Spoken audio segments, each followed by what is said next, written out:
পুকুরের জল কিন্তু সবাই খায় না, পুকুরের জল কিন্তু সবাই খায় না, ব্যবহার করে।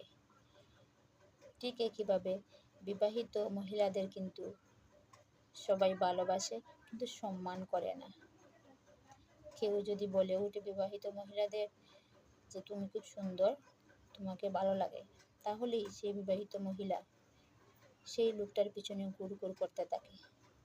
সে কিন্তু বুঝতেই পারে না ভালো লাগা মানে ভালোবাসা নয়। একদিন পিছনের দিকে তাকিয়ে সে দেখবে তার সব দিক নিঃস্ব হয়ে গেছে, তার এদিকেও নেই সেদিকেও নেই, স্বামীও তাকে আর গ্রহণ করছে না, আর সেই ভালোবাসার প্রেমিকটাও তাকে আর চাইছে না। সে কিন্তু তার মনকে কখনো ভালোবাসে নাই প্রিয় বন্ধু, সে তার দেহকে দেখে ভালোবেসেছিল। তার জন্য সে কিন্তু তাকে আর গ্রহণ করবে না, সে কিন্তু কোনোদিনই তাকে গ্রহণ করার ইচ্ছাই ছিল না।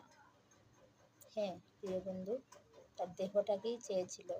আজ দেহের মধু লুটে খেয়ে নিয়েছে, আজ সে দূরে ছেড়ে চলে গিয়েছে। তখন সেই মহিলাটার অবস্থা কীরকম হবে বলো বন্ধুরা? সে না পাবে স্বামীর কুল, না পাবে প্রেমিকের কুল, তার জীবনটা বিফলে নষ্ট হয়ে যাবে। হ্যাঁ প্রিয় বন্ধু, তাই বুঝে শুনে চলো, আর সবার ভালোবাসায় জড়িত হইও না প্রিয় বন্ধুরা।